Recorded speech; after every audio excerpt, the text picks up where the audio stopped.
لہٰذا قربانی کا جانور خریدتے وقت ایسی کسی بھی حرکت سے اجتناب کرنا چاہیے۔ عام طور پر یہ جملے استعمال کیے جاتے ہیں لیکن اس کی طرف توجہ نہیں کی جاتی، لہٰذا ان سے اجتناب کرنا چاہیے۔ مثلاً بھائی ہماری رینج میں نہیں ہے، ہم اتنے ہی پیسے لائے ہیں، ایسا ہی جانور اس سے سستا ہمیں مل رہا تھا، اس طرح کے جملوں سے گریز کرنا چاہیے۔ قربانی کے جانوروں کی عمریں۔ قربانی کا جانور شرعی محدود عمر کا ہونا ضروری ہے۔ رسول اللہ صلی اللہ علیہ وسلم نے فرمایا، تم صرف اور صرف مسنہ ہی ذبح کرو، لیکن اگر تمہیں دشواری پیش آئے تو زان، بھیڑ، چھترا، دمبا 1 سال کا ذبح کر لو، اور مسنہ سے مراد وہ جانور ہے جس کے دودھ کے 2 دانت اکھڑ چکے ہوں، کیونکہ رسول کریم صلی اللہ علیہ وسلم اور صحابہ کرام ایسا جانور اختیار فرماتے تھے جس کے دانت تبدیل ہو چکے ہوں، اور یہ بھی کہا گیا ہے کہ جس کے سامنے والے 2 مضبوط دانت نکل آئے ہوں۔ لہٰذا ذیل میں قربانی کے جانوروں کی وہ عمریں بیان کی گئی ہیں جب وہ مسنہ ہو جائیں۔ اونٹ اور اونٹنی کم از کم 5 سال، گائے، بیل، بھینس، بھینسا کم از کم 2 سال، بکرا یا بکری کم از کم 1 سال، بھیڑ، دمبا یا مینڈھا کم از کم 1 سال۔ البتہ بھیڑ وغیرہ اگر 6 ماہ کے ہوں مگر ایسے صحت مند اور موٹے ہوں کہ 1 سال کے لگتے ہوں تو پھر ان کی قربانی بھی درست ہے، لیکن 6 ماہ سے کم ہونے کی صورت میں درست نہیں۔ تنبیہات۔ قربانی کے جانور کے 2 دانت ہونا مذکورہ والا عمریں ہونے کی محض ایک علامت ہے، قربانی کے لیے لازمی شرط نہیں۔ اسی لیے اگر جانور گھر کا پالتو ہو اور عمر پوری ہونے کا یقین ہو تو اس کی قربانی جائز ہے۔ نمبر 2، اگر 2 دانت نہ ہوں اور فروخت کرنے والا عمر پوری بتاتا ہو اور ظاہر حال اس کی تکذیب نہ کرتا ہو، اپنے تجربے سے عمر پوری معلوم ہو رہی ہو یا فروخت کرنے والے کی بات پر دل مطمئن ہو تو اس کی بات پر اعتماد کر لینا، اس جانور کی قربانی کرنا جائز ہے۔ قربانی کا جانور کیسا ہو؟ نبی کریم صلی اللہ علیہ وسلم قربانی کے جانوروں کے بارے میں خاص توجہ فرماتے تھے۔ آپ صلی اللہ علیہ وسلم کی خواہش ہوتی کہ اللہ کے حضور قربانی کیے جانے کے لیے جانور ہر اعتبار سے اچھے ہوں۔ آپ صلی اللہ علیہ وسلم کا ارشاد ہے، اللہ کے ہاں افضل قربانی وہ ہے جو مہنگی ہو اور زیادہ فربا یعنی صحت مند بھی ہو۔ اس سے معلوم ہوا کہ عمدہ قسم کا جانور لینا اور اسے موٹا تازہ کرنا مستحب ہے۔ قربانی کرنے والے کا یہ طرز عمل اس بات کا ثبوت ہے کہ وہ اللہ تعالیٰ کی خوشنودی حاصل کرنے کے لیے پوری طرح کوشاں ہے۔ نیز جب قربانی کا جانور آپ کی جان کا عوض یا بدلہ ہے تو اس کو ایسا ہونا چاہیے کہ محبوب اور پیارا ہو، اور اس کو احب الاشیاء، محبوب ترین چیزوں کا عوض اور بدلہ کسی درجہ میں تو کہا جا سکے۔ تنبیہات۔ لیکن قربانی کے حوالے سے ہمارے ہاں کسی درجے میں افراط و تفریط پایا جاتا ہے۔ بعض لوگ اسراف سے اور بعض لوگ بخل سے کام لیتے ہیں۔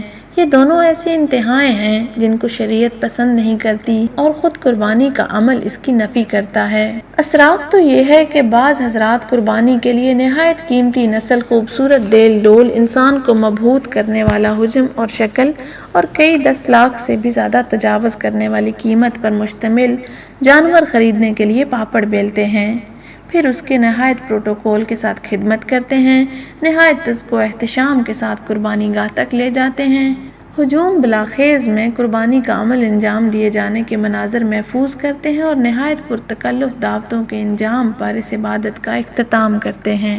اس کے برعکس بعض لوگ قربانی میں انتہائی بخل سے کام لیتے ہیں اور مالی طاقت کے ہوتے ہوئے بھی ایسے جانور کی تلاش میں نکل پڑتے ہیں جو نہایت ہی معمولی قیمت کا ہو تاکہ ان کا کچھ مال بچ جائے۔ ایسا نہیں کرنا چاہیے۔ اللہ تعالیٰ نے جتنی حیثیت دی ہے کم از کم اس کے مطابق قربانی کا جانور خریدیں اور اسے اللہ کے حضور پوری خوش دلی کے ساتھ پیش کریں۔ جسم اور اعضاء کے اعتبار سے جانوروں میں دیکھنے کی چیزیں۔ چونکہ جانور اللہ کے حضور پیش کیا جاتا ہے اس لیے عیبوں سے پاک ہونا ضروری ہے۔ حضرت براء بن عازب سے روایت ہے، رسول اللہ صلی اللہ علیہ وسلم نے ہمیں 4 قسم کے جانوروں کی قربانی کرنے سے منع فرمایا ہے۔ وہ جانور جس کا کانا ہونا ظاہر ہو، وہ جانور جس کی بیماری واضح ہو، وہ جانور جس کا لنگڑا پن کھلا ہو، اور وہ بوڑھا جانور جس کی ہڈیوں میں گودا تک نہ ہو۔ ان ارشادات سے معلوم ہوا کہ قربانی کا جانور خریدتے وقت جانوروں کو اچھی طرح دیکھ لینا چاہیے کہ کہیں ان میں کوئی مذکورہ عیب اور مرض تو نہیں جس کی وجہ سے اس کی قربانی جائز نہ ہو، اور جس جگہ شبہ ہو یا سمجھ میں نہ آئے وہاں اپنی رائے سے فیصلہ کرنے کے بجائے کسی عالم دین سے دریافت کر لیں۔ سینگ، جس جانور کے ایک یا دو سینگ جڑ سے اکھڑ گئے ہوں اور اندر کی مینگ بھی ختم ہو گئی ہو اور ٹوٹنے کا اثر دماغ تک پہنچ گیا ہو، اس کی قربانی درست نہیں۔ جس جانور کے پیدائشی سینگ نہ ہو لیکن عمر پوری ہو، اس کی قربانی درست ہے مگر افضل نہیں۔ جس کے ایک یا دونوں سینگ کچھ ٹوٹ چکے ہوں مگر ٹوٹنے کا اثر دماغ تک نہ پہنچا ہو، اس کی قربانی درست ہے مگر افضل نہیں۔ جس جانور کے ایک یا دونوں سینگ کے اوپر کا خول اتر گیا ہو، اس کی قربانی درست ہے۔ دماغ، جس جانور کو مرض جنون اس حد تک لاحق ہو گیا ہو کہ چارہ بھی نہ کھا سکے، اس کی قربانی درست نہیں۔ وہ مجنون جانور جو موٹا تازہ ہو، جس کا جنون اس حد تک نہ پہنچا ہو کہ چارہ نہ کھا سکے، اس کی قربانی جائز ہے مگر بہتر نہیں۔ کان، جس جانور کے پیدائشی طور پہ دونوں یا ایک کان نہ ہو، اس کی قربانی درست نہیں۔ جس جانور کے کسی کان کا تہائی حصے سے زیادہ کٹ گیا ہو تو اس کی قربانی بھی درست نہیں۔ جس جانور کا کان لمبائی میں چیرا ہوا ہو یا اس کے منہ کی طرف سے پھٹ جائے اور لٹکا ہوا ہو یا پیچھے کی طرف سے پھٹا ہوا ہو یا جس کے کان میں سوراخ ہو تو اس کی قربانی جائز ہے اگرچہ بہتر نہیں۔ آنکھ، جو جانور اندھا ہو یا بالکل کانا ہو کہ اس کا کانا پن واضح نظر آتا ہو یا اس کی آنکھ کی تہائی سے زیادہ روشنی چلی جائے تو اس کی قربانی جائز نہیں۔ ناک، جس جانور کی ناک نہیں ہے یا کٹ چکی ہے، اس کی قربانی درست نہیں۔ دانت، جس جانور کے دانت بالکل نہ ہوں یا اکثر گر جانے یا گھس جانے کی وجہ سے چارہ نہ کھا سکتا ہو، اس کی قربانی درست نہیں۔ زبان، جس جانور کی پوری یا تہائی سے زیادہ زبان کٹی ہوئی ہو جس کی وجہ سے وہ چارہ نہ کھا سکے تو اس کی قربانی درست نہیں۔ جس جانور کی غذا صرف نجاست اور گندگی ہو، اس کی قربانی بھی درست نہیں، البتہ اگر چند روز کے لیے باندھ کر چارہ کھلایا جائے، کھلا اور آزاد نہ پھرنے دیا جائے، گندگی اور غلاظت منہ میں نہ ڈالنے دی جائے تو اس کی قربانی درست ہے۔ اگر اونٹ ہے تو 40 دن، گائے بھینس بیل وغیرہ کو 20 دن، بکرا بکری کو 10 دن باندھ کر چارہ کھلایا جائے۔ پیٹ، جس جانور کے پیٹ میں بچہ ہو اس کی قربانی بھی صحیح ہے، البتہ جان بوجھ کر ولادت کے قریب جانور کو خرید کر ذبح کرنا مکروہ ہے۔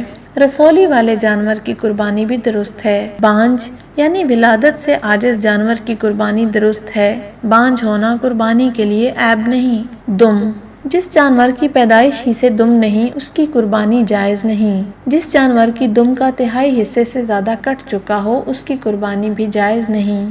وہ بھیڑ یا بکری جس کی دم پیدائشی طور پہ بہت چھوٹی ہو، اس کی قربانی درست ہے۔ ٹانگ، جو جانور اتنا لنگڑا ہے کہ صرف 3 پاؤں سے چلتا ہے، چوتھا پاؤں یا تو ہے ہی نہیں یا چوتھا پاؤں ہے تو مگر اس سے چل نہیں سکتا، یعنی چلنے میں اس سے کچھ سہارا نہیں لیتا، جسم کا وزن اس پر نہیں رکھتا تو اس کی قربانی درست نہیں۔ اگر چلتے وقت چوتھا پاؤں جس میں لنگ ہے زمین پر ٹیک کر چلتا ہے اور چلنے میں اس سے سہارا لیتا ہے تو اس کی قربانی درست ہے مگر بہتر نہیں۔ جانور خریدنے کے بعد سے عید تک کے احکام۔ مستحب ہے کہ قربانی کے جانور عید سے کچھ دن پہلے خرید لیے جائیں اور اسے خوب کھلایا پلایا جائے اور اسے اپنے سے مانوس کر لیا جائے۔ یہ عمل باعث اجر ہے اور لوگ ایسا کرتے بھی ہیں، لہٰذا یہاں پر خریداری کے بعد سے قربانی تک بعض کوتاہیوں کا ذکر کیا جاتا ہے تاکہ قربانی کرنے والے حضرات ان سے اجتناب کریں اور ان کی قربانی خالصتاً اللہ کے لیے ہو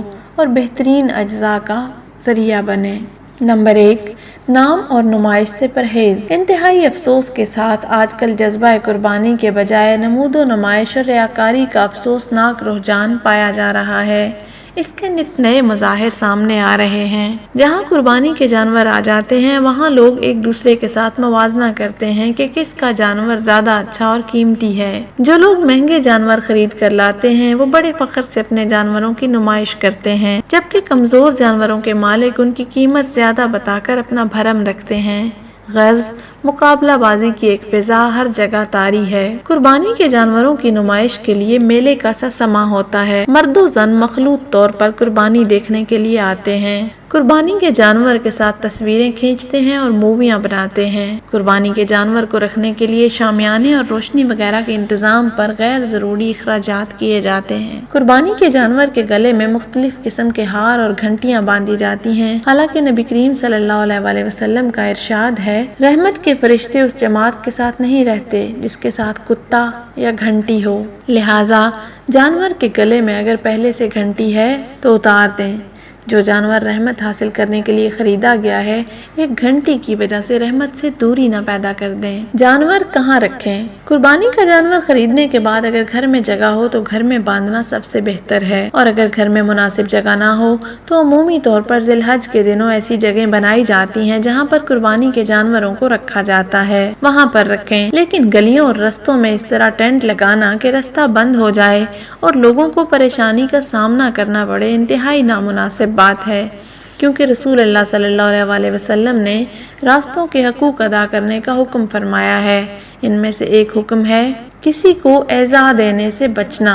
قربانی کے جانوروں کے حقوق کا خیال رکھنا۔ جانور خریدنے کے بعد اس کے حقوق کا خیال رکھنا بہت ضروری اور اجر و ثواب کا سبب ہے۔ ایک حدیث میں ہے کہ ایک شخص کی صرف اس عمل پر بخشش فرما دی گئی کہ اس نے ایک کتے کو پانی پلایا، اور ایک عورت جہنم کی مستحق اس وجہ سے ہوئی کہ اس نے بلی کو باندھ کر رکھا اور بھوکا مار ڈالا۔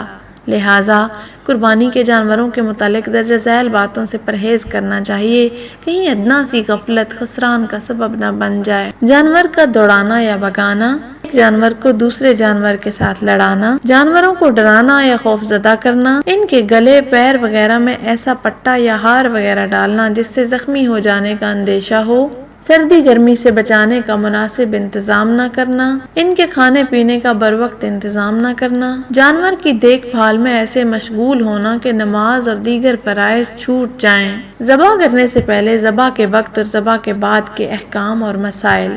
قربانی کے جانور کون ذبح کر سکتا ہے؟ قصائی مسلمان ہو، چاہے پاک ہو یا ناپاک، نماز عید پڑھ چکا ہو یا نہیں، نابالغ ہو یا بالغ، غیر مسلم سے ذبح نہ کرائیں تو بہتر ہے۔ ذبح کی اجرت پہلے ہی طے کر لیں تاکہ بدمزگی نہ ہو۔ قربانی کے جانور کا کوئی جزو، کھال، چربی، گوشت اور رسی وغیرہ قصائی کو اجرت کے طور پہ دینا یا ان کے بدلے اجرت کم کروانا جائز نہیں۔ ایسا کرنے کی صورت میں قربانی تو ہو جائے گی، البتہ اتنی رقم صدقہ کرنا واجب ہے۔ کسی دوسرے کے گھر مشغول قصائی کو اس کی مرضی کے بغیر اپنے جانور کے ذبح کرنے کے لیے لانا شرعاً اور اخلاقاً درست نہیں۔